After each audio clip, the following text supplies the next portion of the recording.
आज का टॉपिक है बेसल नॉर्म्स। अभी हम क्या कर रहे हैं, देखिए जो मेरा पूरा सिस्टम है वो पहले जो स्मूथ टॉपिक हैं, इंपॉर्टेंट भी हैं, कॉमन भी हैं, सबसे पहले उनको लिए जाएंगे और उसके बाद एक रिदम चलेगी। जेआईबी के लिए अलग रिदम होगी और सीआईबी के लिए बिल्कुल अलग रिदम होगी। ऐसे टॉपिक अभी हम बिल्कुल टच नहीं कर रहे हैं जो बहुत ही ज्यादा कॉम्प्लिकेटेड हैं और जिनको आपको मतलब एग्जाम के पॉइंट ऑफ व्यू से एग्जाम के नियरेस्ट डेज में पढ़ना ज्यादा अच्छा होता है। ठीक है, ये टॉपिक कॉमन से हैं, आपको जो भी आता है उस नॉलेज में एनहांसमेंट करेगा ये। ठीक है, तो मैं पहले जैसा मैं हर टॉपिक को लेता हूँ, सबसे पहले पिक्टोरियल प्रेजेंटेशन से हम लोग बात करेंगे जिससे आपको आसानी हो जाए कुछ। तो सबसे पहले मैं बात करता हूँ, देखिए बेसेल एक स्विट्जरलैंड में एक प्लेस है। 1974 के आसपास काफी बैंक्स में रिसेशन आया था, फाइनेंशियल कई सारे बेल आउट हुए थे, कई सारे बैंक दिवालिया हो गए थे। उस कंडीशन में G10 कंट्रीज मिली थी, क्योंकि G10 कंट्री आपको पता है कि मोस्ट जो है फाइनेंस और इकोनॉमिकल स्ट्रॉन्ग कंट्री मानी जाती हैं, तो बैंक वगैरह भी ज्यादा वहीं थे। उसमें ज्यादा 70 कंट्रियां यूरोप की थी। तो ये जब कंट्री मिली और इन सब कंट्रीज ने मिलकर सोचा कि जो बार बार ये जैसे अभी कोरोना आ गया तो ऐसे ही कोई भी चीज आ जाती है तो उसके हम लड़ने के लिए क्या करें। तो उन्होंने एक मीटिंग करके कुछ सोचा ऐसा कि हम कुछ ऐसे रूल्स बनाएं, ऐसे कुछ रेगुलेशंस वो करें जिसको बैंक कंपल्सन हो, बैंक का मानना उसमें, और बैंक जो है उस कंपल्सन से जो आने वाले जो प्रॉब्लम्स हैं उन प्रॉब्लम्स को जो है फेस कर पाए। ठीक है, तो और एक चीज और है, ये जो मेरे को आपसे एक आंसर चाहिए, ये जो जितनी बातें मैंने बताई इन बातों को कोऑर्डिनेट करने के लिए वो कौन सा ऑर्गेनाइजेशन है जिसने ये सब कोऑर्डिनेट करने का ट्राई किया। आप लोग आंसर दीजिए कि वो कौन सा ऑर्गेनाइजेशन है जिसको इस बेसिल को कोऑर्डिनेट करके करने का काम किया। चलो, दो आंसर आए हमारे पास, विनोद कुमार जी का और विभूति मोहन जी का। ठीक है, तो आंसर जो है उसका, जिन लोगों ने भी आंसर दिया सही या गलत अभी बात है, लेकिन आंसर देने की टेंडेंसी जो है वो अच्छी है, क्योंकि आंसर जब आप देते हैं तो आप एक थॉट प्रोसेस में होते हैं। ठीक है, BIS, bank for international settlement. तो बैंक फॉर इंटरनेशनल सेटलमेंट ने ये इनिशिएटिव लिया 1974 के क्राइसिस को करने के लिए। 1976 में G10 कंट्री की एक मीटिंग होती है, प्लेस होता है बेसेल जो कि स्विट्जरलैंड में है, और जब वो रूल्स बने तो उनको हमने नाम दे दिया नॉर्म्स। ठीक है, और ये जो नॉर्म्स थे G10 कंट्री बेसिकली थी। तो बाद में क्या हुआ, G10 कंट्री में जापान ने उसको एग्री नहीं किया, उसे लगा कि ये ठीक नहीं है जो भी ये रूल्स बनाए जा रहे हैं। और इनिशियली दो रिस्कों पे बात हुई। तो रिस्क की अगर बात करें हम, तो दो रिस्क वो कौन कौन से जिसमें पहले बात हुई, आप लोगों को आंसर करना है। आप लोगों को आंसर करना है वो कौन से दो रिस्क थे जिनको इनिशियली टेकअप किया गया। आप ऐसे कह सकते हैं कि वो कौन से ऐसे रिस्क थे जिनको सबसे पहले माना गया कि ये रिस्क होते हैं बैंकिंग इंडस्ट्री में। आप लोगों को आंसर करना है इसमें। चलिए, आंसर आने लग गए, देखिए क्रेडिट एंड मार्केट आंसर आ रहा है, मार्केट एंड लिक्विडिटी आंसर आया है। Credit market, credit market, credit market. ठीक है,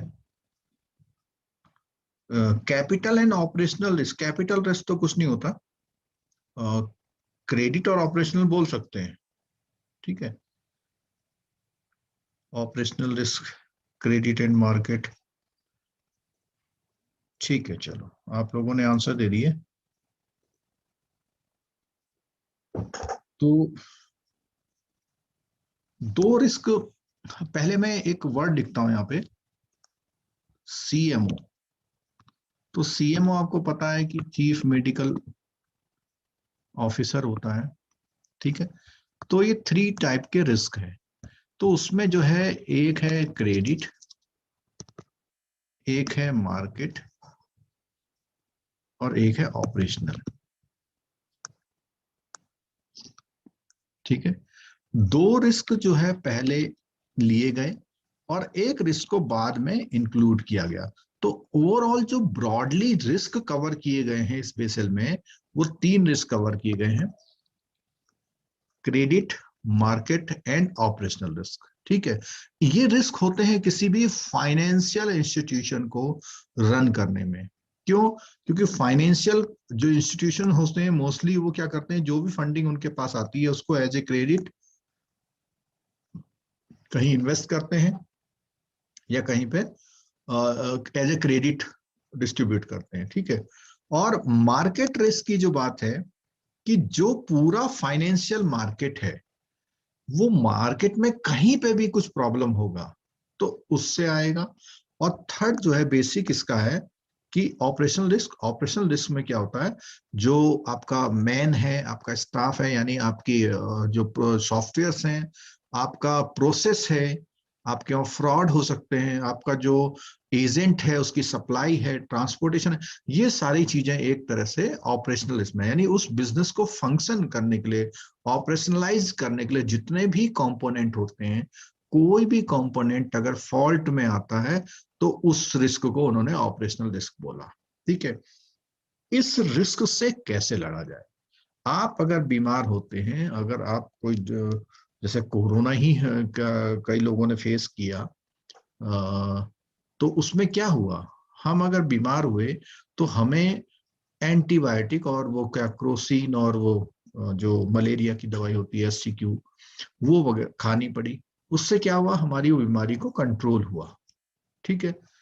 लेकिन उसी बीच में कई लोग बीमार नहीं हुए, तो उनका बोलते हैं कि इम्यून सिस्टम अच्छा है। इम्यून सिस्टम क्या हुआ कि हमें लड़ने का, कि कैसे हम उस चीज से लड़े। तो यहाँ पर रिस्क से लड़ने के लिए, रिस्क से लड़ने के लिए आपको बैंकिंग या कोई भी जो इंस्टीट्यूशन है उसको अपनी कैपिटल को स्ट्रेंथ करना है। और ये जो कैपिटल है, इस कैपिटल के लिए एक वर्ड यूज किया गया, एडिक्वेट। अब एडिक्वेट में भी एक तो हो गया लेस एडिक्वेट, और हो गया मोर एडिक्वेट, और एक हो गया अपने आप में एडिक्वेट। तो जो नॉर्म्स थे उन्होंने कहा कि आपकी जो कैपिटल है वो कम से कम इतनी होनी चाहिए। एक क्वेश्चन मेरा ये है कि अभी रिसेंटली या जो हमारे जितने बैंक्स हैं, उन बैंक्स को अगर हम नया लाइसेंस लेना चाहते हैं तो कितनी कैपिटल रिक्वायर्ड होती है? बिल्कुल ठीक है, 500 करोड़ रुपए, ठीक है। और जो लोग आंसर देंगे कोई बात नहीं, लेकिन 500 करोड़ की रिक्वायरमेंट होती है। आप 500 करोड़ से नया बैंक खोल सकते हैं, ठीक है। अब मैं एग्जांपल देता हूं। एक बैंक है, 500 करोड़ से उसने कैपिटल यानी कि इन्वेस्टमेंट स्टार्ट किया और एक बैंक खोल दिया और एक एडवर्टीजमेंट निकाला। एडवर्टीजमेंट निकाला 6% ऑन सेविंग बैंक, ठीक है। आजकल रेट ऑफ इंटरेस्ट कितना है सेविंग बैंक का? एक जना कोई आंसर कर देगा? ठीक। तो 6% अगर सेविंग बैंक पे इंटरेस्ट निकाला, तो सेविंग बैंक पे 6% इंटरेस्ट देखते ही 3.2529, ये दो अलग अलग आंसर आ रहे हैं। 3%, निशान गौरव जी कह रहे हैं 3.25। इसमें डिस्प्यूट क्यों हो रहा है? SBI में 2.60। अच्छा, क्या ये मुझे ये थोड़ा सा अपडेट नहीं था, क्या बैंकों को डीरेगुलेट कर दिया गया है क्या इंटरेस्ट के लिए? कोई इसमें जरा मेरे को आंसर करिए। ये सर RBI बैंक के ऊपर छोड़ दिया है। ये सर बैंक को डीरेगुलेट कर दिया है, वो अपने हिसाब से बैंक रेट इंटरेस्ट रेट दे दिया गया। सर काफी पहले कर चुके हैं sir. to minimum apply- some criteria is there but हाँ। Maximum no criteria is there sir. नहीं, मैक्सिमम तो पहले भी नहीं था। यस मिनिमम कब से हुआ ये? Minimum some criteria is there sir. नहीं नहीं वो तो है, लेकिन ये 2% कहाँ से आ गया ये? Sir more than 1 year, sir last year अभी हो चुका साइड पे सर। है, अभी साइड पे देखेंगे तो इसका पता चलेगा 2.7 to 3 हालांकि समथिंग है। सारे बैंकों का अलग अलग इंटरेस्ट सेविंग इंटरेस्ट रेट है सर। नहीं चलो, मैं आपके डिस्कशन को थोड़ा सा ब्रीफ करना चाह रहा हूँ, प्लीज आप लोग नहीं बोलिएगा एक बार। वो तो मेरे को पता है कि डीरेगुलेट किया, लेकिन पहले मिनिमम जो था 3% था ना। अब आप बोलिए कोई। No sir, 4% sir. पहले 4% था सर। नहीं वो तो बहुत पहले था, लेकिन 3 के बाद 3 से कम हुआ है अभी। अच्छा, ये मेरी जानकारी में क्यों नहीं आया होगा? 3 से अभी कम हुआ है, साइड पे सर है ना आरबीआई की रेपो पॉलिसी रेट के नीचे होम पेज में। अच्छा चलो, इस पे थोड़ा सा डिस्कस करेंगे, ठीक है। तो अगर कोई 6% आपको अट्रैक्ट करेगा, जैसे कि आप लोग बता रहे हैं किसी का रेट 2 है, किसी का 3 है, किसी का 2.25 समथिंग समथिंग है, ठीक है, तो ये डेफिनेटली एक अट्रैक्टिव रेट होगा, ठीक है। और उस एडवर्टीजमेंट के बाद कुछ लोगों ने चैट में कुछ बोला है, 1 मिनट। अभी संध्यांकर सिंह ने आंसर दिया हुआ है, मिनिमम एज पर आरपीआई 2.70 और 3। चलो इसमें मैं डिस्कस करूंगा अभी, ठीक है, इसको बाद में बात करेंगे।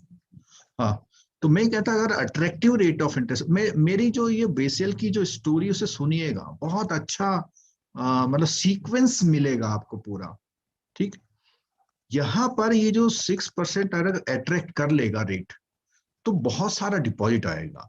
और वो डिपॉजिट लेट से ऐसा हो सकता है क्या, 50,000 करोड़ का डिपॉजिट हो सकता है क्या? या 2-3 केस लेता हूं, चलो मैं 10,000 करोड़ भी हो सकता है, 50,000 करोड़ भी हो सकता है, और 2 लाख करोड़ भी हो सकता है, ठीक है। तो हम लोअर साइड को लेके चलते हैं, यानी इतना डिपॉजिट उसने, और मैं 1 डे नहीं कह रहा हूं, इसने 2 ईयर में कर लिया। चलो जैसे अभी लेटेस्ट बैंक है हमारे बंधन बैंक, आईडीएफसी बैंक, तो वो 500 करोड़ से शुरू हुए, तो उनका जो डिपॉजिट बेस है वो अभी हम उसमें इंटरनेट पे भी देख लेंगे, तो 2 करोड़ का अगर बेस हो, 2 ईयर में 10,000 करोड़ का बेस हो जाता है। तो आपको हमने जब CRR SLR का लिया था कॉन्सेप्ट, तो उसमें हमने कहा कि अगर 10,000 करोड़ का इसका ये NDTL है, अगर NDTL demand and term liability इसकी 10,000 करोड़ है, 3% यहाँ रोकता है, 18% SLR में रोकता है, यानी 21% रोकने के बाद इसको 79%, इसको मैं कैलकुलेशन इजी बनाने के लिए 80% कैलकुलेट। तो what is the 80% of this?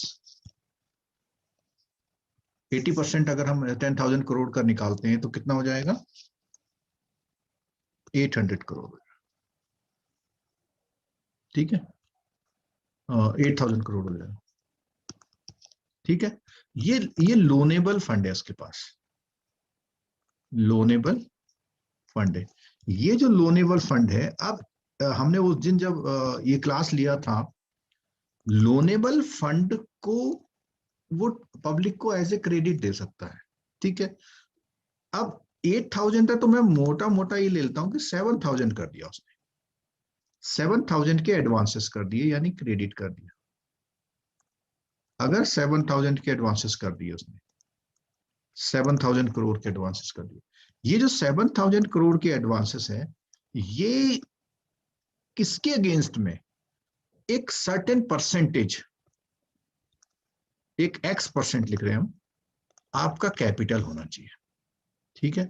ये बेसिल ने बोला, और इसको कुछ ऐसे भी बोल सकते हैं, अगर आपका हाइट 5 फीट 6 इंच है, तो आपका मिनिमम वेट इतना होना चाहिए। अगर उससे कम वेट है तो बीमार पड़ेंगे तो जल्दी ICU में चल जा सकते हैं, ठीक है। तो X%, ये जो X% है, इस X% के बारे में 2 स्टेटमेंट है, एक है 8% का, एक है 9% का। यानी जो भी आपका एडवांस है, जिसको एडवांस को हम लोग एक और वर्ड यूज करते हैं क्या, एसेट है, उस एसेट के सर्टेन % आपका कैपिटल होना चाहिए। अब वो सर्टेन % बेसिल ने कहा कि 8% होना चाहिए, लेकिन आरबीआई को ये कॉन्सेप्ट अच्छा लगा। आरबीआई ने कहा नहीं, हम लोग इसको 9%। ठीक है, ठीक। तो 7,000 का 9%, अगर मैं 7,000 का 9% करता हूं तो this is coming to 630 crore.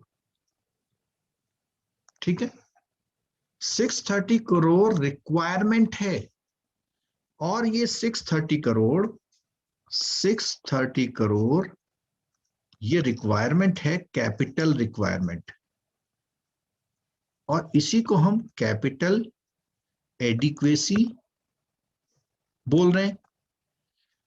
ये जब बैंक स्टार्ट हुआ था तो हमने बोला, ये बैंक जब स्टार्ट हुआ था तो इसका कैपिटल कितना था, 500 करोड़। रिक्वायर्ड कितना है, 630 करोड़। तो मैंने भी आपको बताया कि 500 करोड़ से इनिशियल स्टार्ट हुआ, और 630 करोड़ का उसका कैपिटल रिक्वायर्ड है। ठीक है, तो कैपिटल एडिक्वेसी रिक्वायर्ड है इसको। अभी मैं आपसे पूछूं CAR की फुल फॉर्म बताइए, आप लोग आंसर कर दीजिए, तब तक मैं और कुछ डिस्कस करता रहूंगा। तो CAR की फुल फॉर्म मैंने आपसे पूछी हुई है। ठीक, कैपिटल एडिक्वेसी रिक्वायर्ड, लेकिन उसके पास है कितना, 500 करोड़ है। तो इसको हम बोलेंगे, यहां हमने बोला कि किसी के पास ज्यादा हो सकता है, किसी के पास कम। तो अगर 500 करोड़ है और रिक्वायर्ड 630 है तो वो इस कैटेगरी में आएगा। ठीक है, अगर वो उससे ज्यादा होता तो इस कैटेगरी में आता। तो जो रिक्वायरमेंट से कम है, तो अब मैं आपके आंसर देखता हूं, क्या आप आंसर दे रहे हैं। बिल्कुल ठीक है, मैंने जानबूझ के वहां पे कुछ ऐसा लिखा था जिससे आप लोग डेविएट हो, लेकिन कोई भी डेविएट नहीं हुआ। वेरी गुड, चलो ठीक है, सबने सही आंसर दिए हैं, बहुत खुशी हुई मुझे। और मैंने आपको डेविएट करने की कोशिश कहाँ करी थी, देखिए मैंने यहाँ पे कैपिटल एडिक्वेसी रिक्वायर्ड लिखा था।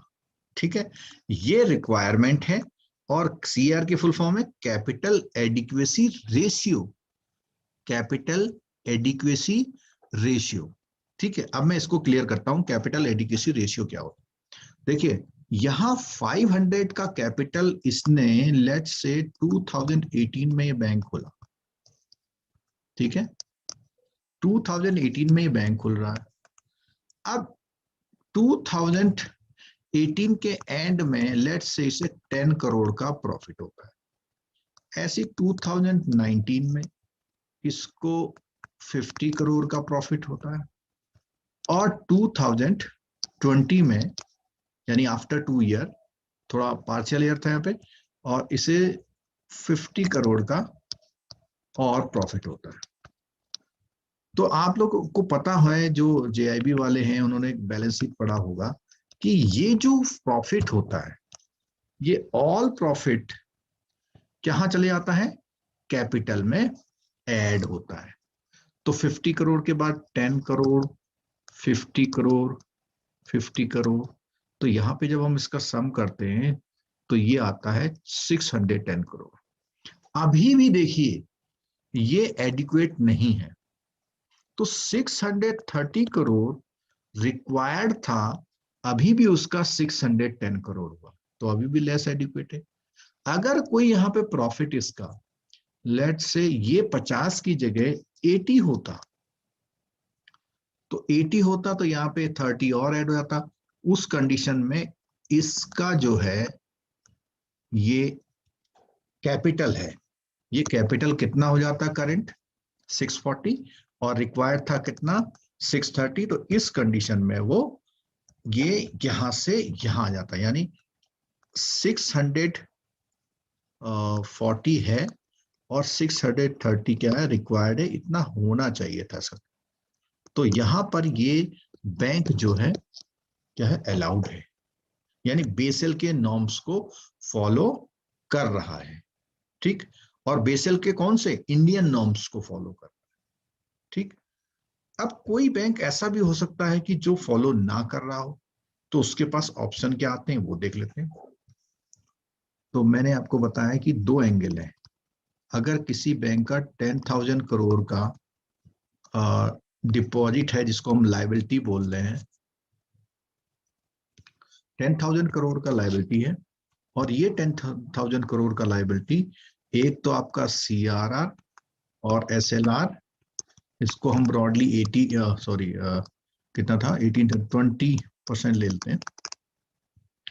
वो 3+18 है। अब ये मत बोलना कि 21 ऐड है, मैं एक मोटा मोटा ले लेता हूँ। तो 200 करोड़ 2,000 करोड़ यहाँ आ जाएगा, और लोनेबल फंड कितना आ जाएगा, 8,000। तो यहाँ इसने दिया था 7,000 करोड़ दिया था, ठीक है।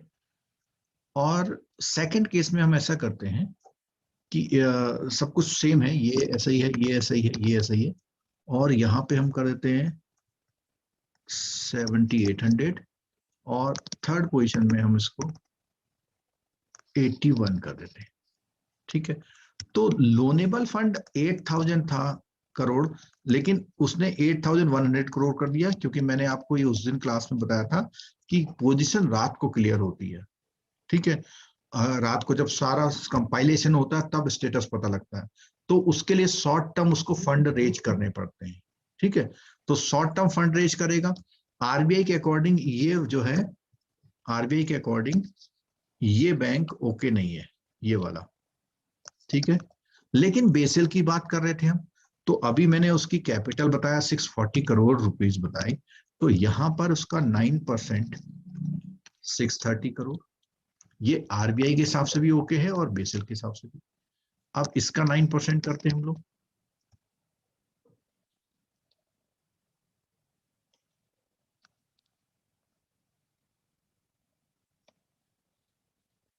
कैलकुलेशन मिस्टेक हो सकती है, ठीक है। तो इसका 9%, और जबकि इसकी कैपिटल है कितनी, 640, तो देखिए ये फेल हो गया।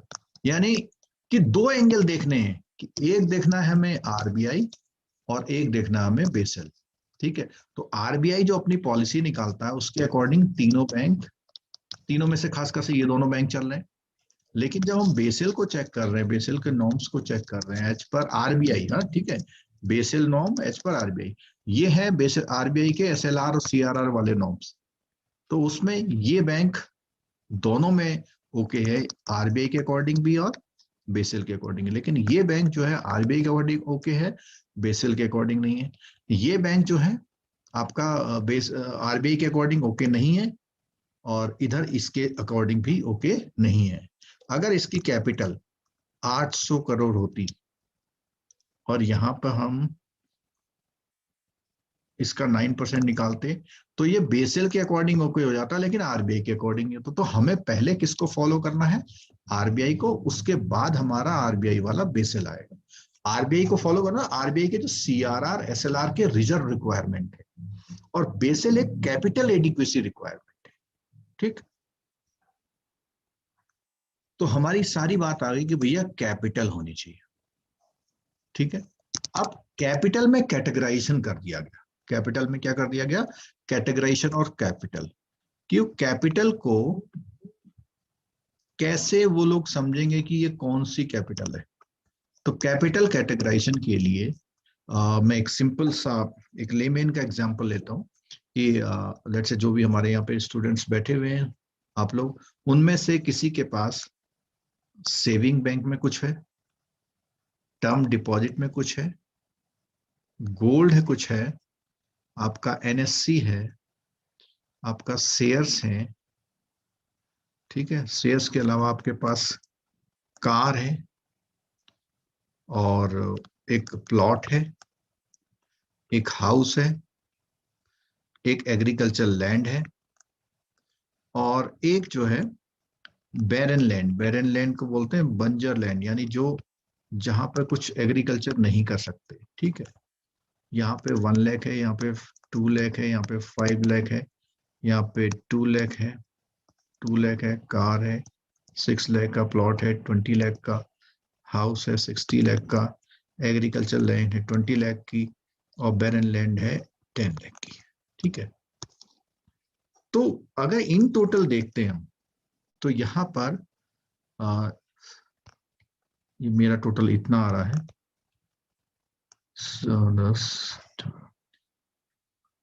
ठीक है, 128। तो देखो एक लेमैन यानी ह्यूमन की यानी एक पर्सन की कैपिटल हमारे लिए इस समय 128 आई। तो जब हम इसको कैटेगराइजेशन करते हैं, कैटेगराइजेशन में हम इसको थोड़ा सा एक बाइफर्केशन करते हैं। सबसे पहले बाइफर्केशन करते हैं कुछ हम ऐसा 1 and 2 मान लो, ठीक है, और ठीक यहां पर भी 1 में जो हमारे पास रेडीमेड अवेलेबल है, जिसका इमीडिएट लिक्विडिटी होता है, उसको हम सेट 1 यानी common equity tier 1, common equity tier 1, ठीक। और यहां पर जैसे मैंने इसको 1 लिखा तो इसको मैं 1 को T1 कर दे रहा हूं और इसको T2 कर दे रहा हूं। अब T1 में सेट 1 और एडिशनल T1, तो ये वाले जो हमारे 3 आइटम है, 2 आइटम है, ये 2 आइटम मैंने सेट 1 में ले लिए और बाकी ये 3 आइटम मैंने एडिशनल टियर 1 में ले लिए और इन टोटल मैंने इनका नेम दिया T1 और ये मैंने T2 में ले लिया, ठीक है। T2 में भी एक चीज जो यहाँ पे थर्ड कैटेगरी की आ रही है, T3 का भी एक, देखो बेसेल में जो कैपिटल है वैसे बेसिकली 3 तरह की है, T1, T2, T3, लेकिन जो T3 की कैपिटल है वो इंडिया में नहीं कंसीडर होती। तो इंडिया में जितनी भी स्टडी होती है वो T1 और T2 की होती है, ठीक। अब यहाँ को मैं थोड़ा बाइफर्केशन 3 और यहाँ पे हो गया 9 और यहाँ पर हमारा इन 3 आइटम को ले लेता हूं मैं 106, इस तरह करके ये T2 है और इन टोटल कर लेंगे तो ये हमारा टोटल आ जाएगा, तो 115।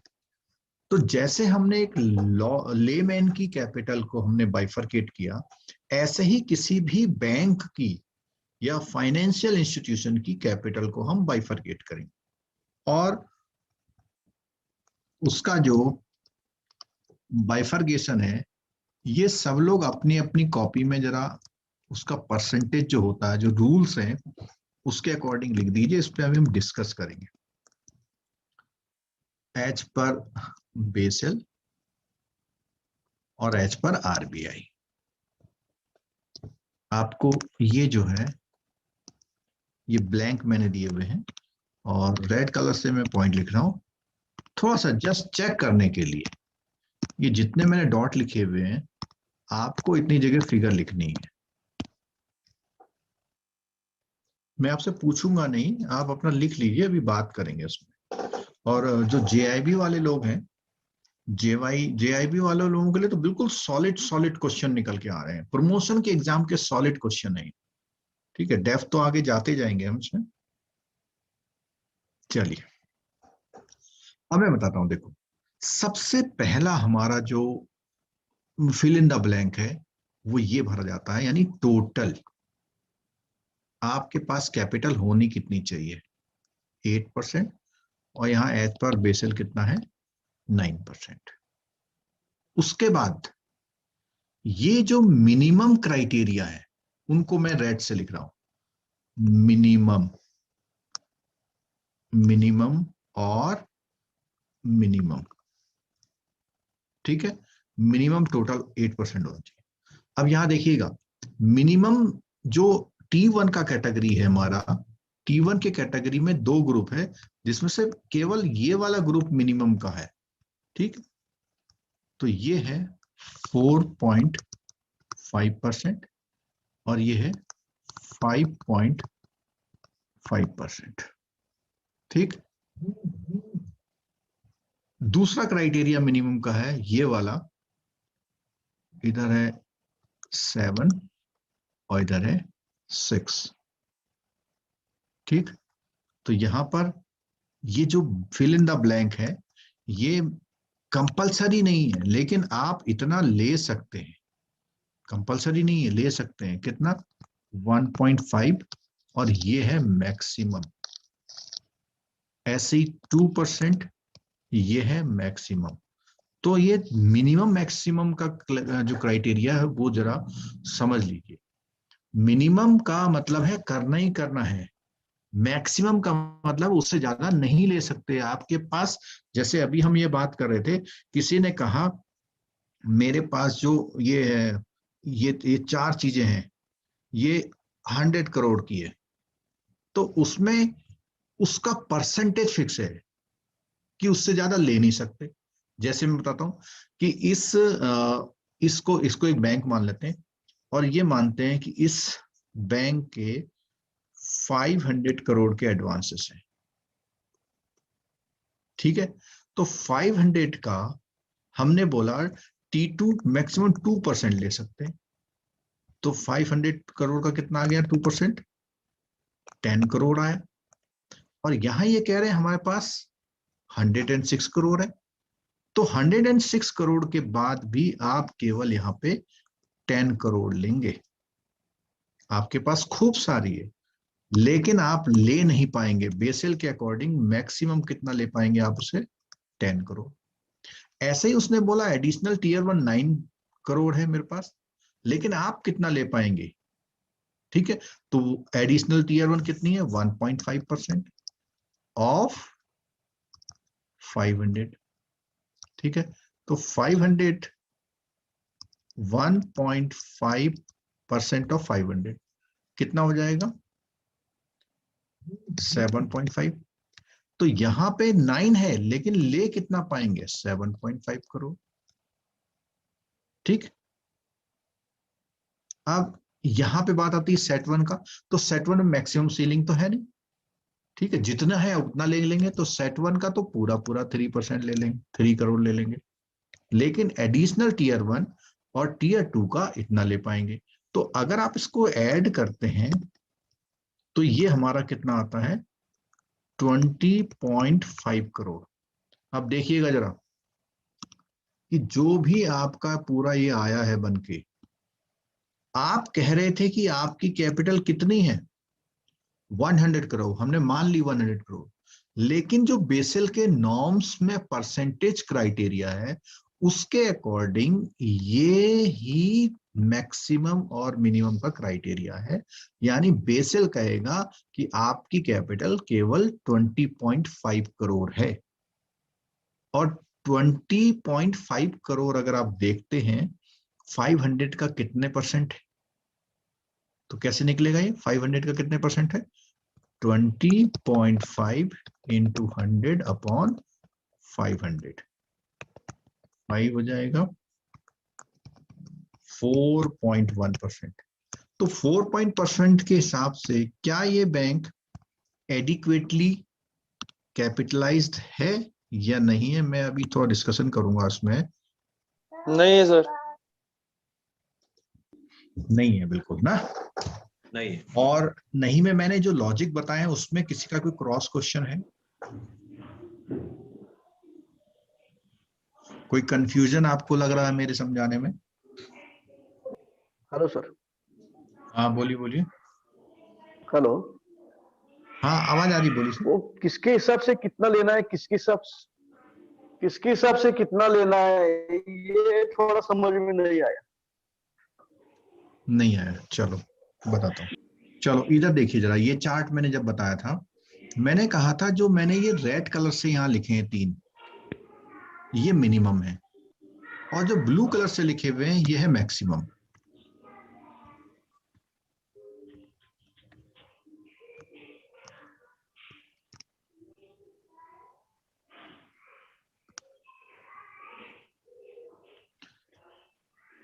ये वाले और ये वाले, यानी एडिशनल टीयर 2 की मैक्सिमम सीलिंग है और T2 की मैक्सिमम सीलिंग है। इनकी मिनिमम की कोई भी मैक्सिमम सीलिंग नहीं है। जितना कर लें आप उतना अच्छा है। जैसे यहां पर भी हम देख रहे थे कि कोई कहता है कि मेरे पास जो है ये वाला पोर्शन खूब बहुत ज्यादा है, सॉरी ये वाला, तो ये वाला अगर आपके पास बैंक डिपॉजिट बहुत ज्यादा है तो आप कभी भी परेशानी में आएंगे, सबसे पहले आपका ये यूज होगा। यानी लिक्विडिटी का हिसाब है। तो कैपिटल की भी लिक्विडिटी है। तो यहाँ जो सेट वन लिया हुआ इन्होंने, सेट वन क्या है, गुड टाइप की कैपिटल। अभी हम पढ़ेंगे इंस्ट्रूमेंट्स कि सेट वन में कौन कौन से इंस्ट्रूमेंट्स आते हैं, एडिशनल टीयर वन में कौन से आते हैं, T2 में यानी टीयर 2 में कौन कौन से आते हैं। तो ये है, ठीक है। अच्छा, ये जो बैंक था हमारे, हमने अभी अपने एग्जांपल लिया, हमने इसका 500 करोड़ का क्या एग्जांपल लिया था, जरा बताना क्या कह रहे थे हम, 500 करोड़ क्या है इसका। ये जो 500 करोड़ बोला था मैंने, ये कैपिटल बोला था या कुछ और बोला था? सर कैपिटल बोला था। अच्छा, मैंने कैपिटल बोल दिया था कैपिटल या मैंने एसेट एडवांस बोले थे? नो सर, कैपिटल बोला था। अच्छा चलो, तो अगर मैंने असेट बोला था सर, असेट। एसेट बोला था ना, वही मैं कहूँ ना। जी सर। नहीं, लेकिन मैं एक्सेप्ट कर रहा हूँ, मैं गलत हो सकता हूँ, लेकिन मेरा इंटेंशन यहाँ पर इसको एसेट बताना था। वो फिगर को रिलेट हो रही है थोड़ी ना, और इत्तेफाक से मैंने इसको 500 करोड़ लिया। अगर मैं इसको 600 700 करा तो वो एसेट बिल्कुल डिक्लेयर हो जाता। मैं ये कह रहा हूँ, अभी मैं इसको बताता हूँ और आपको। मैंने यहाँ पे इसको एसेट बोला था। एसेट का मतलब है लोन्स एंड एडवांसेस, आपके एडवांसेस, ठीक है। तो ये जो एडवांस हैं, इनको हम लोग बोलते हैं एसेट्स। जितना आप लोन करेंगे उतने के अगेंस्ट आपको रिस्क होगा। डिपॉजिट लेने में तो कोई रिस्क नहीं है, लॉस हो सकता है लेकिन रिस्क नहीं है। लॉस क्या, कि आपने लोगों से डिपॉजिट लेके रख दिया, उसको 5% इंटरेस्ट दे रहे हैं और आप उससे इंटरेस्ट दार नहीं कर रहे, तो बिजनेस लॉस का हो गया, ठीक है। तो रिस्क जो है लोन्स एडवांसेस में है, उसी के एक सर्टेन परसेंट में आपको कैपिटल रखना है। ये जो हमारा पूरा चल रहा है स्ट्रक्चर, ठीक है। आज के डेट में ये वाला हमारा आरबीआई का स्ट्रक्चर चलता है, ठीक। अभी मैं इसका एक एग्जांपल और लूंगा। एक चीज और मैं बता दूं इससे पहले, एक वर्ड और आ गया, सीसीबी, कैपिटल कंजर्वेशन बफर, ठीक है। कैपिटल कंजर्वेशन बफर, एक बफर मतलब होता है एडिशनल स्टॉक, मतलब जब आप परेशानी में हैं तो उसका यूज कर सकते हैं। तो जो कैपिटल कंजर्वेशन बफर है वो और सीन में आ गया। और कितना परसेंट हमें रखना है, कोई आंसर करेंगे? बिल्कुल सही आंसर आने लगे, 2.5%। 2% जो लिख रहे हैं वो आंसर गलत है, ठीक है। 2.5%, ठीक है। इसकी भी कहानी आपको बताते हैं। तो 2.5% एक एडिशनल रखना है, और इसीलिए ये टोटल मिला के आजकल कितना बोला जा रहा है, 11.5। लेकिन ये जो कैपिटल कंजर्वेशन बफर है, this is the part of set one, इसको समझ लीजिएगा। यानी ये जो आपका 5.5 है, इसके साथ साथ 2.5% और, तो ये चला जाएगा कितने परसेंट में, 8% में। और जो ये कैपिटल कंजर्वेशन बफर है, इस बफर को रखने का रीजन ही ये है कि आपकी सेट वन इमीडिएटली अवेलेबल हो जाए अगर आपको जरूरत हो तो। लेकिन इस कैपिटल कंजर्वेशन बफर का थोड़ा सा मैं हिस्टोरिकल वो बता दूं कि इसको 4 पार्ट में 2.5 को इमीडिएटली, अब आपसे कहा जाए कि अपना जो बॉडी है, उसको बॉडी को जो है 1 महीने में 2 इंच बढ़ा लीजिए आप, तो पेट तो बढ़ जाएगा लेकिन मसल्स तो 2 इंच नहीं बढ़ेगा, ठीक है। तो 2.5% को उन्होंने कहा नहीं ठीक है 4 साल में करिए, 4 ईयर में। पहले ईयर कितना करिए, 6 to 5 करिए, फिर अगेन 6 to 5 करिए, अगेन 6 to 5 करिए, अगेन 6 to 5, यानी 0.625। तो यानी पहले ईयर में आप 0.625 करिए, दूसरे ईयर में 1250, और तीसरे ईयर में 75 75, और फोर्थ ईयर में 2.5% करिए। लेकिन इत्तेफाक से ये 4 ईयर पहले 2018 था, फिर 2019 हुआ, फिर 2020 हुआ, और 2020 में आपको पता है कि कोरोना आ गया था, 31 मार्च में कोरोना चल रहा था, फिर इसको एक्सटेंड किया। तो अभी इसकी पूरी करने की जो डेट है सीसीबी की कितनी है ये लिखनी है आपने। इसकी डेट है 30 सितंबर 2021। ठीक, यानी ये जो फोर्थ पार्ट था, ये फोर्थ पार्ट 18 में नहीं हुआ, 19 में नहीं हुआ, 20 में नहीं हुआ, 21 में भी नहीं हुआ, यानी 30 सितंबर 2021। ठीक है, अब मैं थोड़ा सा बात करूं, कुछ लोग बोलना चाह रहे हैं। सुधा बोलिए, क्या बोलना चाह रहे हैं? Sir, you said it is 5.5, 1.5. I didn't understand what is this 5.5 and 1.5%. Whether it is the lending amount or it has to be maintained at the bank. Okay, ठीक है। क्वेश्चन सब लोगों को समझ में आया? मैं इनका क्वेश्चन एक्सप्लेन करता हूं। इनका क्वेश्चन ये था कि जो 1.5 या 5.5 है, ये क्या चीज है? यहां से देखिए, मैं एक फॉर्मूला लिख रहा हूं, asset into 9% is equal to capital और मोर देन।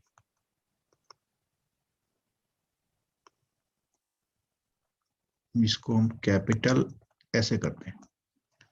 इट मींस कि जो कैपिटल है बैंक की, वो आपके एसेट्स का 9% के इक्वल और मोर होनी चाहिए। उस 9% का ये बाइफर्केशन है टाइप ऑफ कैपिटल में। अगर हम डायरेक्टली बात करें, इस बैंक की बात करें, अगर 500 करोड़ का एसेट है, तो ये वाला जो पोर्शन है वो 500 का 5.5% होना चाहिए एटलीस्ट। ठीक है, मिनिमम, उससे ज्यादा हो सकता है। तो 500 का 5.5% कितना हो जाएगा? ठीक है, 27.5%, 5 करोड़। ठीक है, 1.5, अभी मैं इसको पूरा यही लेता हूं एक बार है।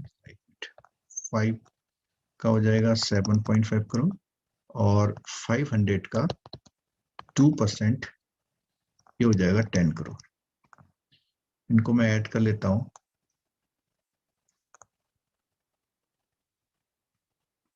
45। ठीक है, आपके एसेट्स का 45 करोड़ आपका कैपिटल होना चाहिए।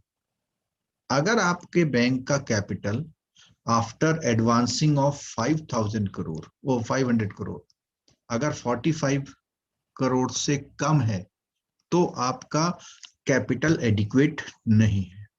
ठीक है, क्लियर है? अब मैं एक एक्सरसाइज देता हूं। अभी मैं ये जो सुधा जी ने क्वेश्चन पूछा था, मैं एक एक्सरसाइज देता हूं, उससे हम लोग चेक करते हैं कि क्या चीज हम कर रहे हैं। मैं यहाँ पे बैंक का एडवांस लिखता हूं, ठीक है, और यहाँ पर उसका सेट 1, 81 और आपका T2, ठीक है, रिक्वायर्ड, यहाँ पे मैं रिक्वायर्ड लिख रहा हूं। ठीक है, और मैं पहले से ही इसका है 10,000 करोड़ और इसका है 40,000 करोड़। दो बैंक है, बैंक ए और बैंक बी। ठीक, और जो इसके पास कैपिटल है वो मैं रेड कलर से लिखता हूं। यहां लिखता हूं मैं 200, यहां पे लिखता हूं मैं 100 और यहां लिखता हूं 500। ठीक है, नंबर 1।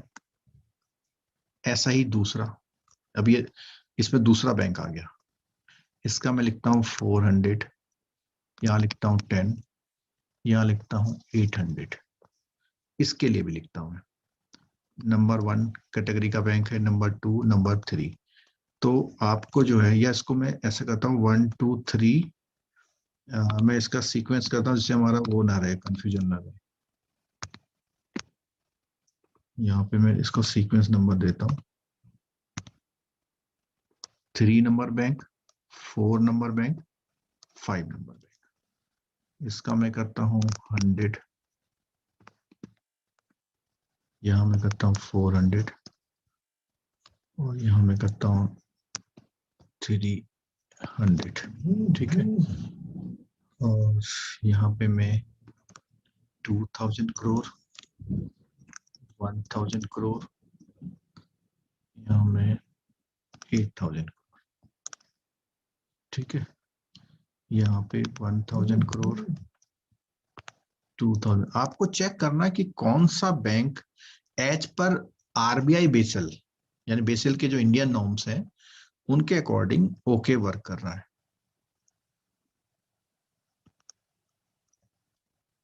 आप लोग खुद चेक करिए।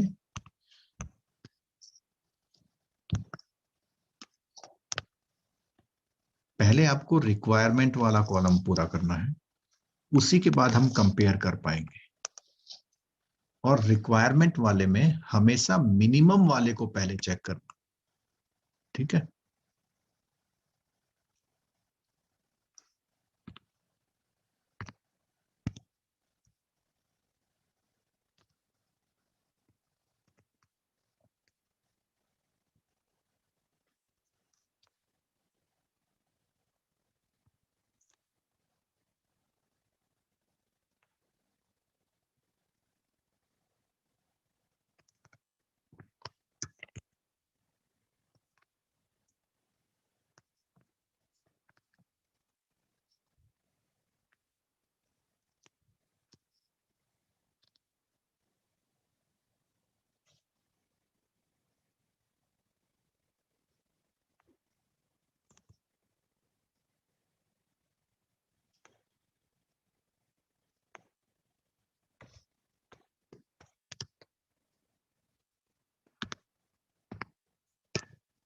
आप लोग कैलकुलेट करिए, हम भी यहाँ पे साथ साथ कर रहे हैं आपको।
देखिए, कोई भी बैंक क्या बेसल के नॉर्म्स को फॉलो कर रहा है यहाँ पे?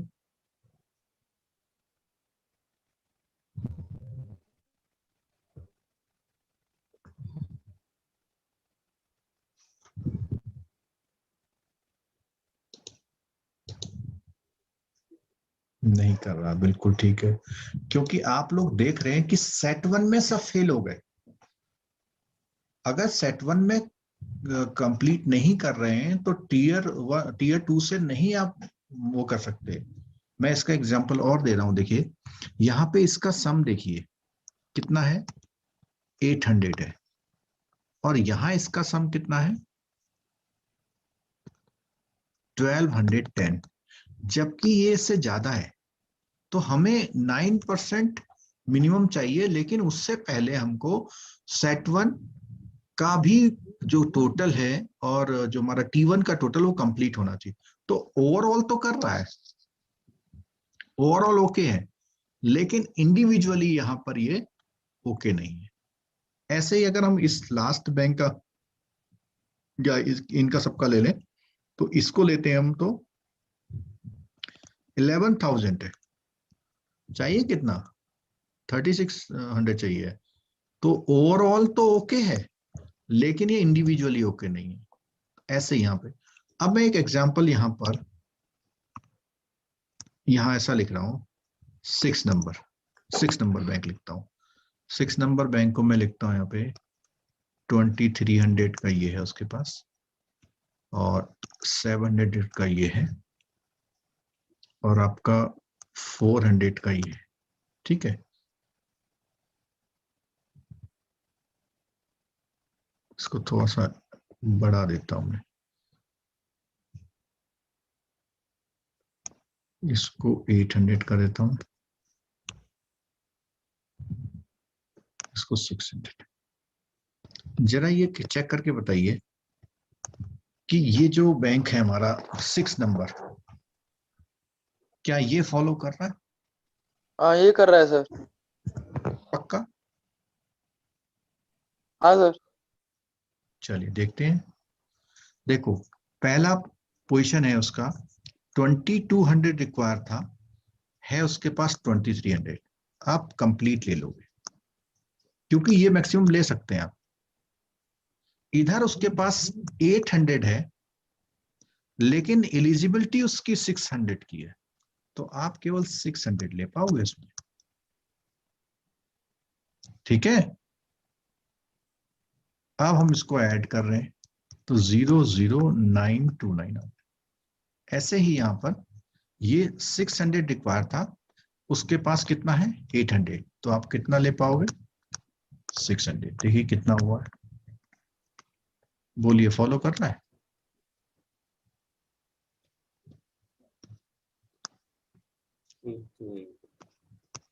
आंसर करिए। नहीं कर रहा है सर। देखा, तो यहां आपके पास बहुत सारा लैंड है, लेकिन उसने कहा आप इससे ज्यादा नहीं ले सकते ना, मैक्सिमम 1.5%। ऐसे ही टीयर 2 मैक्सिमम 2%। यहां आपके पास 600 है, 800 रिक्वायर था, तो 6 ले लो पूरा चलेगा, लेकिन इस 800 को आप ये नहीं कर पाएंगे। क्लियर हो गया? कोई डाउट है मन में किसी के? ये सर आपने जो लिखा है 5.5, 1.5, 2.5, ये आइडियली लिखा है क्या, जस्ट फॉर एग्जांपल? नहीं, ये बिल्कुल आइडियल है, स्टैंडर्ड है। ये देखिए ना, ये मैं इसको एक बार रिवाइज करने के लिए ग्रीन से कर लेता हूं या हाईलाइट कर देता हूं। देखिए ये है 5.5%। मैंने बोला जो मैंने रेड से लिखा हुआ दैट इज मैक्सिमम, वो सॉरी मिनिमम, और ये भी मैंने लिखा हुआ है मिनिमम। यहां लिखा हुआ मैंने मैक्सिमम।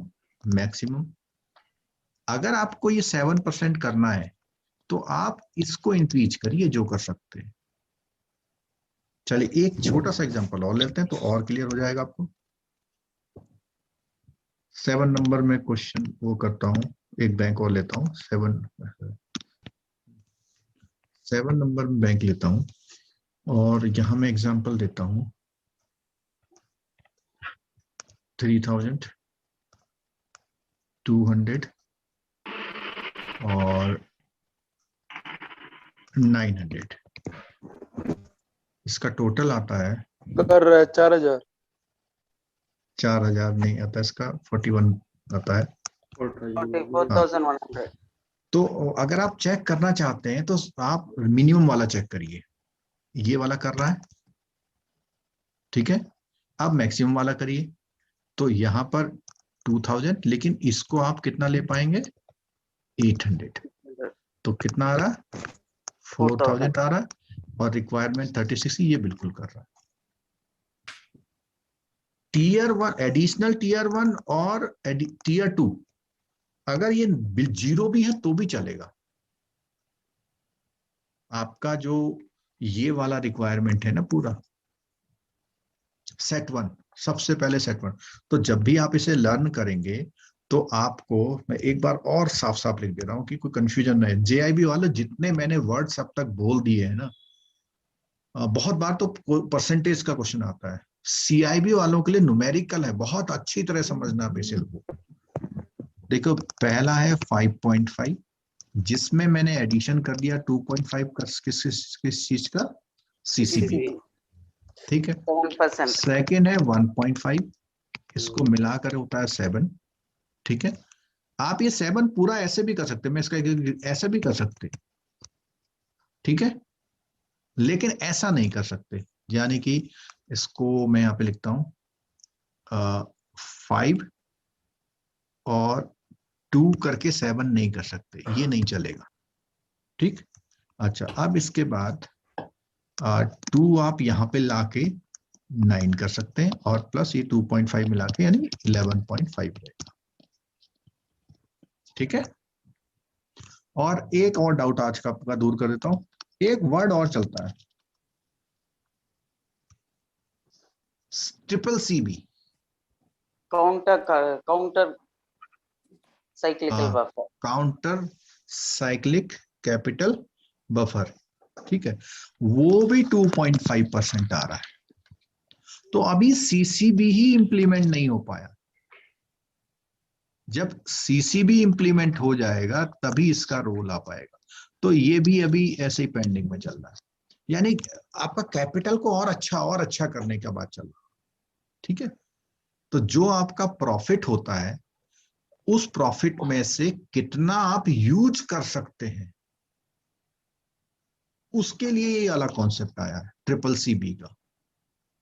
अगर आपका 10 करोड़ का प्रॉफिट हुआ तो आपने सोचा कि 2 बिल्डिंग खरीद लें या इसका डिविडेंड डिस्ट्रीब्यूट कर दें, वो डिपेंड करेगा कि क्या आपका ये पूरा है।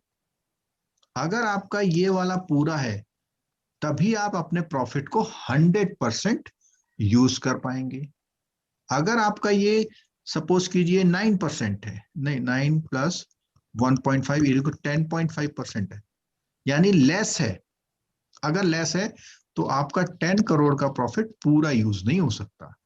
उसमें परसेंटेज है, अभी जब हम उसको पढ़ेंगे तब बताएं कौन कौन सी परसेंटेज में कितना यूज कर सकते हैं, ठीक है। इसमें कोई डाउट? टीयर 1 कैपिटल मैक्सिमम लेना है और T2 कैपिटल मिनिमम लेना है, बराबर? नहीं, उल्टा हो गया। T2 और एडिशनल टीयर 1 मैक्सिमम, देखो फिर देख लो, कोई डाउट नहीं रखना चाहिए आपको। मैंने मैक्सिमम ब्लू कलर से लिखे हुए हैं, अभी मैं आपकी एक और कलर यूज करता हूं, ग्रीन। ये है मैक्सिमम का स्लॉट, इसको आप इससे ज्यादा नहीं रख सकते। और ये परसेंटेज जो भी होगी वो एसेट से लिंक है सारी, ये सारी परसेंटेज आपकी एसेट से लिंक है। क्लियर हो गई बात? नहीं, एडिशनल T1 जो लेना है वो मैक्सिमम 1.5% लेना है। 1.5% मैक्सिमम ले सकते हैं, उससे ज्यादा जो है आपका यूज नहीं होगा। और बराबर, और T2 में लेना है एडिशनल टायर 2 लेना है, वो 2% मैक्सिमम मिनिमम ले 2% सकते लेना है, वो मैक्सिमम ले सकते हैं।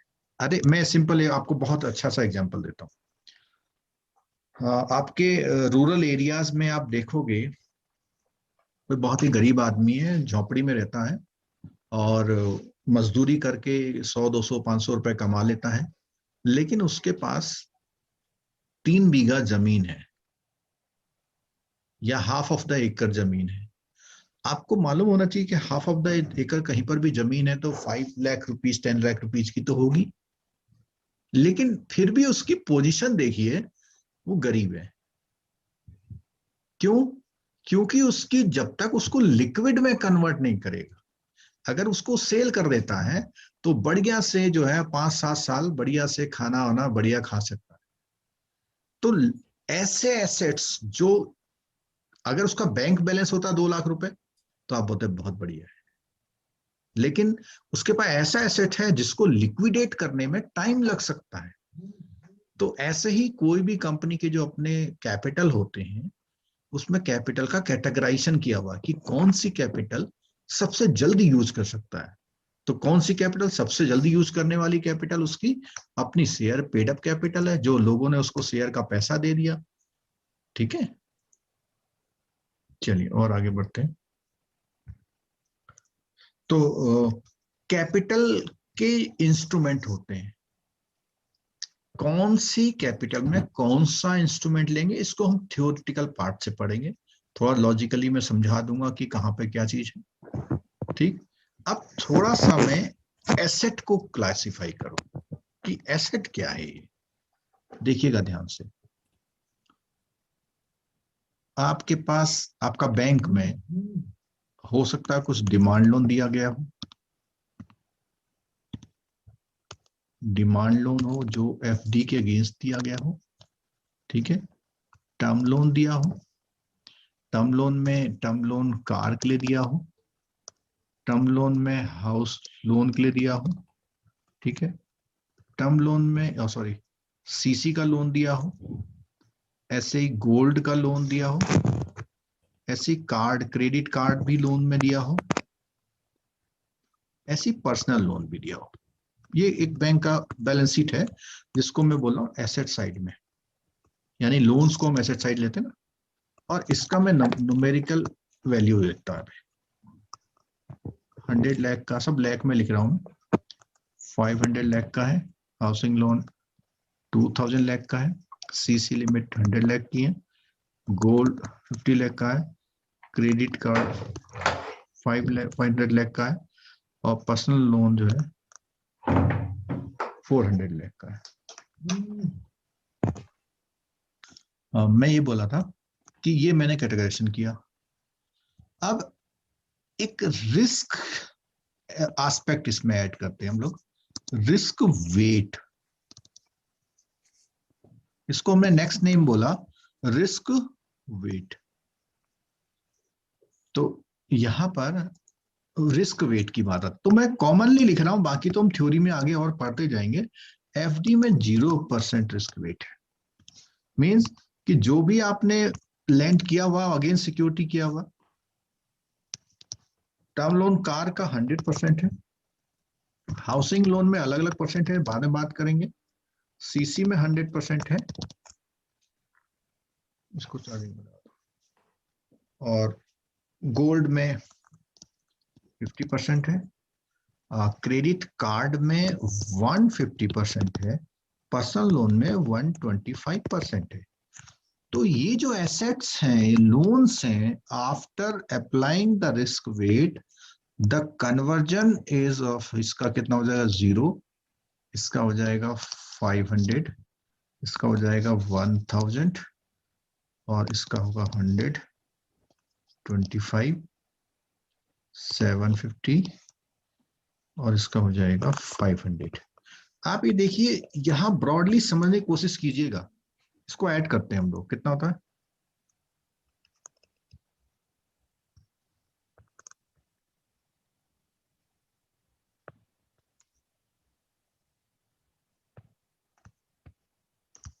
ठीक।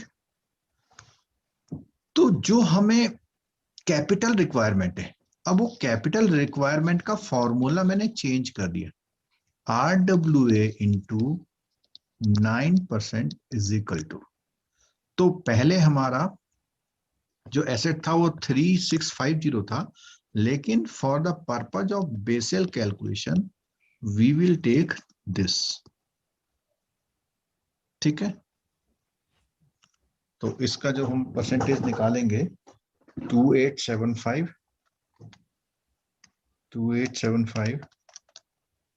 इंटू 9%। तो यहां देखिएगा, अगर हम नॉर्मल कोर्स ऑफ उसमें ले रहे थे बिना रिस्क वेट के तो ये आ रहा था, लेकिन हमने इंडिविजुअल आइटम पे रिस्क वेट लगाया तो हमारा जो एडवांसेस हमारा फिगर रिपोर्ट हो रहा था हमारी बैलेंस शीट में, एज पर बेसिल हमने उसको कितना लिया, 2875 लिया, और उसका 9% निकाला। तो पहले किसी बैंक को रिक्वायरमेंट कितनी थी, 328.5 की करोड़ की, और यहाँ पे लाख लिया तो लाख की जो भी है, और यहाँ पे देखिए कम हो गया। ऐसा क्यों हुआ, इसका आंसर आपने देना है कि इसकी जो कैपिटल की रिक्वायरमेंट कम क्यों हो गई, ये आंसर आपको वॉइस से देना है।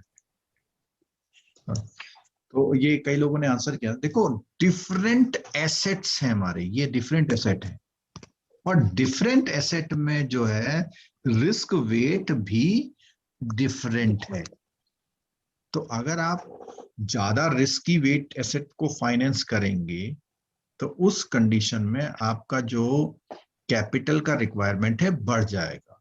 और ऐसे ही जो हमारे जितने भी वो हैं क्रेडिट कार्ड कंपनीज हैं, उनको जितना उन्होंने एडवांस दिया है उसका कैपिटल जो है उसको 150% यानी 1.5 टाइम बढ़ा करके 9% मेंटेन करना है।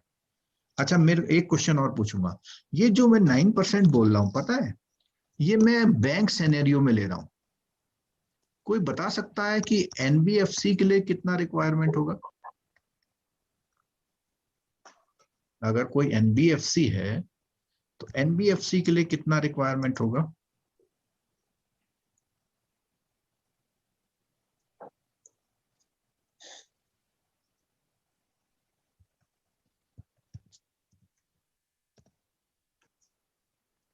ये सामने कुछ दिखाई दे रहा है स्क्रीन पे आपके?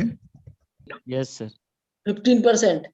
हाँ, तो आप देखिए कि ये जो एनबीएफसीज हैं, आरबीआई मानता है कि ये जो है इनका रिस्क ज्यादा है, और तो इसमें क्या कर दिया उन्होंने 15%।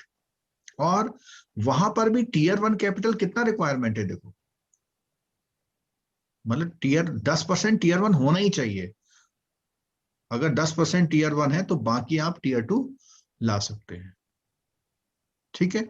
और इसी में एक चीज और मैं बताता हूं, देखो जब हम यहाँ ये कह रहे थे मिनिमम मैक्सिमम वाला क्राइटेरिया, यहाँ पे देखिए, अगर कोई बैंक या कोई भी फाइनेंशियल इंस्टीट्यूशन 7% का ये क्राइटेरिया पूरा करता है तो 9% कंप्लीट करने के लिए वो 2% कहां से, टीयर 2 से ला सकता है। तो यही चीज, यही स्ट्रक्चर जो है एनबीएफसी के लिए मैं यहाँ पे मेंशन कर रहा हूं। यहां पर है इनका ये दोनों मिला करके वो 10% ला सकते हैं, यानी 5% टीयर 2 लाके, लेकिन करना उन्हें कितना है, 15%, ठीक है। और ये मैंने अभी आपको एनबीएफसी का दिखाया, ये मैं न्यूज क्यों दिखाता हूं आपको क्लासेस के दौरान, जो क्योंकि आपको थोड़ा सा रिलेट हो जाए चीजें, ठीक। अब यहां मैंने एनबीएफसी का निकाला, मैं निकालता हूं फॉर न्यू प्राइवेट बैंक। क्या बोलते हैं, देखिए कितना दिख रहा है, 12.01. 12.1%, ठीक है। तो नए बैंकों के लिए थोड़ा सा ज्यादा रख दिया उन्होंने कि नहीं, आप ऐसा ना हो कि पब्लिक का पैसा लेके खूब गलत बांट दे, इसलिए इन्होंने क्या किया कि नए बैंकों के लिए अलग सा कर दिया, प्राइवेट सेक्टर के जो अलग बैंक है, थोड़ा सा रेगुलेटरी उन्होंने बढ़ा दी उसकी, ठीक। अच्छा, एक चीज और, ये जो वर्ड हम यूज कर रहे हैं यहाँ पे, एक वर्ड कैपिटल एडिक्वेसी रेशियो के साथ साथ क्रार वर्ड यूज कर रहा है, CRAR। वो क्या चीज होती है उसके बारे में अब समझाते हैं आपको। यहां देखिएगा स्क्रीन पे, अगर हम सीधे एसेट पे निकालते हैं तो उसको कैपिटल के लिए निकाल, मतलब इसको एसेट के अगेंस्ट निकाल दिया।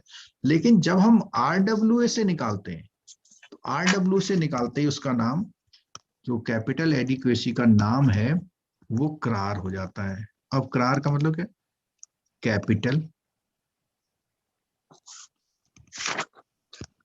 To risk weighted asset ratio, यानी ऐसा कैपिटल का रेशियो जो रिस्क वेटेड एसेट से दिया जाए, ऐसी कैपिटल जो रिस्क वेटेड एसेट से रेशियो, ठीक है। यानी रिस्क वेटेड एसेट से जब रेशियो निकालते हैं कैपिटल का तो उसको हम क्रार बोलते हैं। और क्रार की मिनिमम रिक्वायरमेंट कितनी है, 9%, ठीक है, 9% रिक्वायरमेंट। क्लियर हो गया? अच्छा, एक रिवर्स क्वेश्चन और कर लेते हैं जरा से हम। ये जो 1 नंबर बैंक दिख रहा है, 1 नंबर बैंक की परसेंटेज निकाल दीजिए आप। जो 1 नंबर बैंक है उसको परसेंटेज की टर्म्स में लिख दीजिए। फॉर्मूला है RWA into X% is equal to capital. तो यहां पर RWA हम लोग इतना ही ले लेते हैं, 10,000 crore. 10,000 crore into X% is equal to capital is what? 200। ठीक है, यहां जो फॉर्मूला है X% है, X% हमें निकालना है, तो X% निकालेंगे तो 200 इंटू 100 अपॉन 10,000। तो यहां से कैंसिलेशन करेंगे तो कितना आएगा? 2% आएगा, यानी ये इसका 2% है। निकाल चाहिए कितना? 5.5, पूरा नहीं है। ये देखिए, ऐसे ही सेकंड निकालेंगे, ऐसे ही थर्ड निकालेंगे। ठीक है, तो अब ये एक्सरसाइज आप इस वाले बैंक के लिए कर दीजिए, 4th नंबर वाले बैंक के लिए।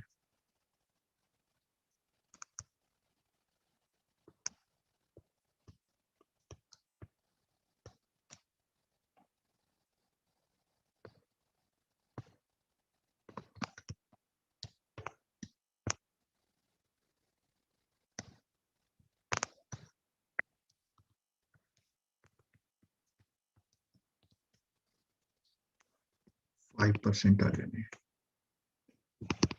ठीक है, और ऐसे ही नेक्स्ट देखेंगे तो 1000 अगर 2.5% हो जाएगा, और यहाँ पे 5% है तो ये हो जाएगा 20%।